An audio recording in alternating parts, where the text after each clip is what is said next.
Aline, você acha então, ainda continuando nessa mesma história, mas será que se a Amy Winehouse tivesse dito yes, yes, yes para Rehab, ela... Eu acho que ela Seria, tinha hein? perdido um pouco da essência dela, que a essência dela é daquele jeito, né? Antipática, extravagante. E dos excessos, você falou. Sem limites, entendeu? Acho que seria isso. Mas eu queria falar não exatamente disso. Eu queria perguntar ao Pílio e ao Gustavo, que você lançou um disco agora, né? Se vocês também fazem polêmica nas mídias, porque o Pílio tem uma banda cover e uma banda autoral, né? Que tá um pouquinho... Não tá mais, né? Se vocês também têm essa assessoria por trás para jogar mitos, para fazer sucesso, ou se vocês fazem só, hoje utilizam da web para poder agariar fãs.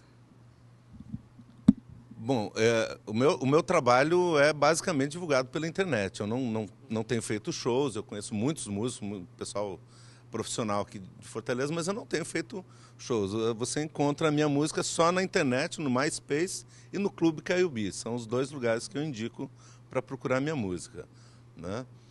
E assessoria, não tem assessoria. Eu prefiro tentar ser o mais autêntico possível, né? É lógico que advogado e músico roqueiro, né? Eu vivo num contraste diário, né, com relação a isso. Mas a música, quando você quer música, você não para nunca com a música. Você está sempre indo atrás. E essa também é uma característica do músico independente brasileiro. Ele é uma pessoa comum, né? E também é músico, né?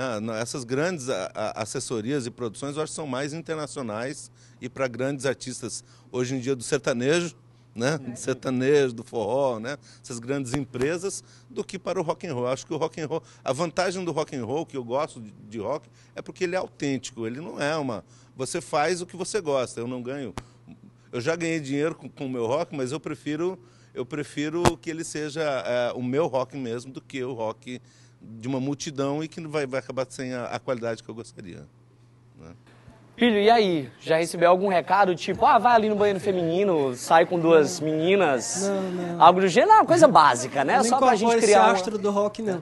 Mas em relação ao que ele colocou, é bem fato. O rock, ele caminha como um movimento meio underground, né? E principalmente aqui, Ceará, Nordeste, Fortaleza, enfim. Então a gente não tem uma assessoria, a gente leva nas costas a própria carreira, exatamente. Então a gente custeia o próprio trabalho, a gente em vez de estar ganhando com o rock, a gente gasta. Então o rock ele é um hobby, né? Então na realidade a gente divulga, os amigos divulgam, a gente tenta fazer um trabalho de qualidade e isso de certa forma alavanca o trabalho, porque quem tem um senso crítico apurado em relação a esses elementos musicais vai identificar, a banda é legal, entendeu? Então não existe de fato. Quando a banda ela tem uma projeção realmente assim no nível internacional ou no nível nacional, que ela entra dentro de um circuito de gravador, enfim, aí que a mídia começa a controlar. Diz, opa, os produtores dizem, não, a música tira isso, bota aquilo. Elas tentam produzir um produto ou criar um produto que aquilo venda. Então tem que se adequar e como ele falou, para tornar o rock autêntico, a gente toca o que a gente gosta sem se render a essa imposição da mídia, né? Essa questão da polêmica, eu acho que não é necessária não, porque a gente analisando até que no Brasil a gente tem dois nomes que foram muito grandes, né, em relação ao rock. O próprio Raul Seixas, que era viciado em álcool, e assim, não era uma coisa que ele queria vender, inclusive o próprio álcool destruiu a carreira dele. Chegou um momento que as televisões não queriam mais colocar ele, né, para tocar, cancelava shows porque às vezes ele faltava, chegava muito bêbado. Acho que o que mais tem de vídeo hoje na internet é dele cantando bêbado ao ponto de não conseguir mais nem falar uma palavra. Então isso atrapalhou a carreira dele também. Agora, o próprio Renato Russo, do Legião Urbana, quem lê um pouco mais a história dele, sabe que ele, nos hotéis, ele quebrava quartos de hotéis, ele tinha uma crise com aquela coisa do ídolo, de ser ídolo. Eu lembro que tem uma passagem de um livro que ele falou que ele jogou uma bituca de cigarro pela janela do hotel e as pessoas começaram a brigar para pegar aquela bituca. Então aquilo deixou ele tão mal que ele começou a beber, se drogar e quebrou o quarto todo do hotel, revoltado com ele mesmo.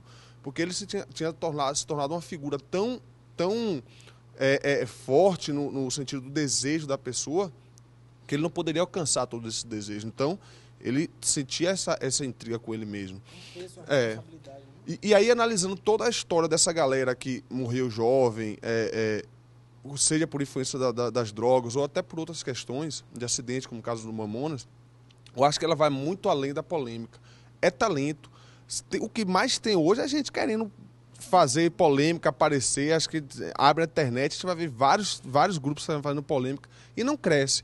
Então, acho que a base para esse sucesso, a base para todo esse legado que foi colocado, que até hoje, historicamente, ela não vai morrer, como Jimi Hendrix não vai morrer, Janis Joplin não vai morrer, foi o talento dela da música, não o fato dela usar os excessos. Deixa eu só passar. Pois não. Muita gente. Hoje tem. Eu queria colocar aqui sobre a Amy House, né? Aham. Que eu acompanhei, assim, como eu conheci elas no começo mesmo dela, assim, em 2006, que ela começou a explodir e tal. E eu li que Back to Black, que é aquela música e tal, que ela tá, assim, no ápice do seu sofrimento com o marido e tal. Então, isso, eu acho que quando um artista é autêntico, um cantor é autêntico, ele passa isso para a música, as pessoas se identificam com isso, vê que aquilo é verdadeiro, e é isso que vende. É você ser autêntico, é você ser verdadeiro.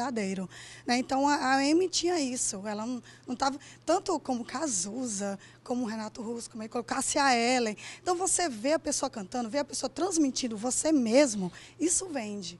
Né? E não a pessoa fazer um personagem, né? Toda a estrutura superficial para poder...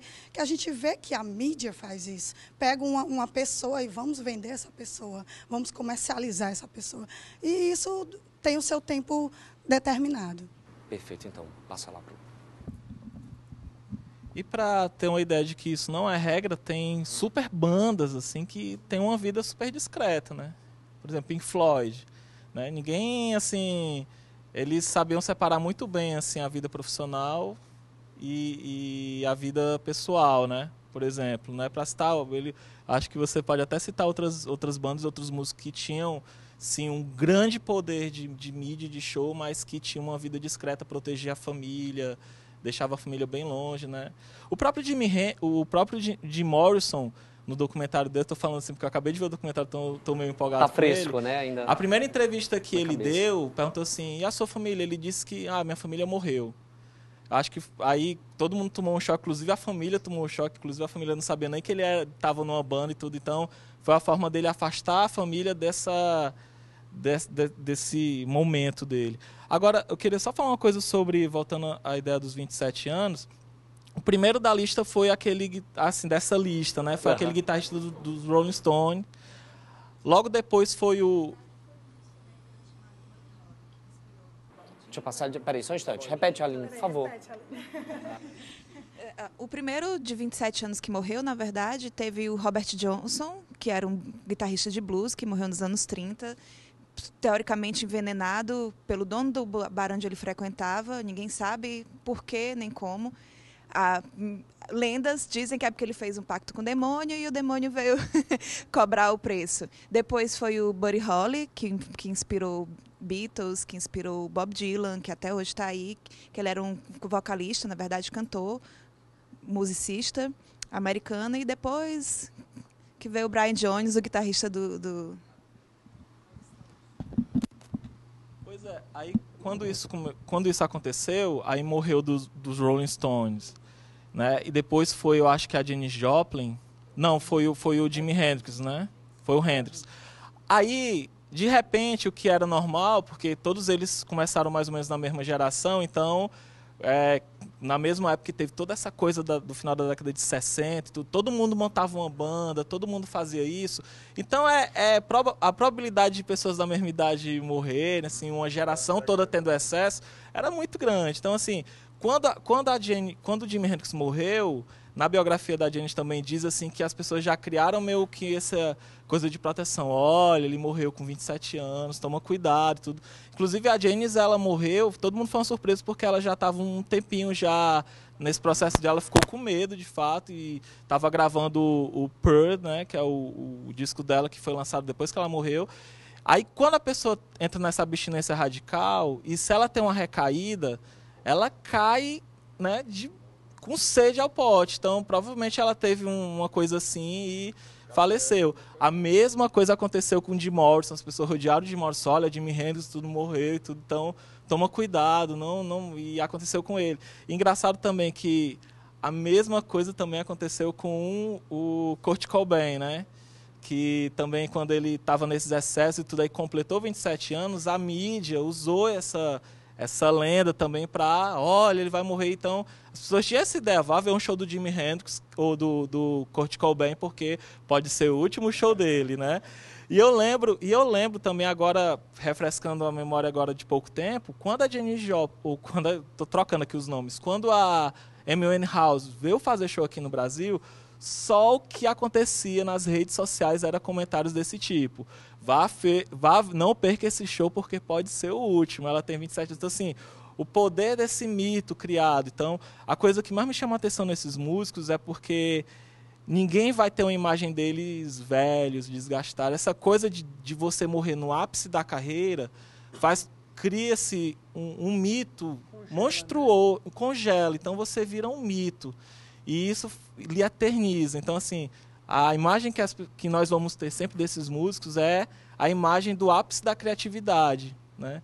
Então, você não vai ter a ideia desse desgaste. Assim como os Mamonas também, naquele disco único que a gente sempre vai ter como um documento, como um arquivo para a gente recordar, né? Está lá a imagem deles, uma fotografia de um momento, mais ou menos isso. E para falar a verdade, eu tô rezando que chegue dia 11 de junho de 2012. Porque aí eu completo 28 anos e saio então dessa saga dos 27. Agora, seguinte, quero saber o que é que você acha disso. Liga pra gente, 0 operador 8534861721. Esse foi o nosso Galera Matina de hoje. Vamos voltar para ir para cá pro estúdio, né? Afinal, a gente tá no estúdio, mas ao vivo agora.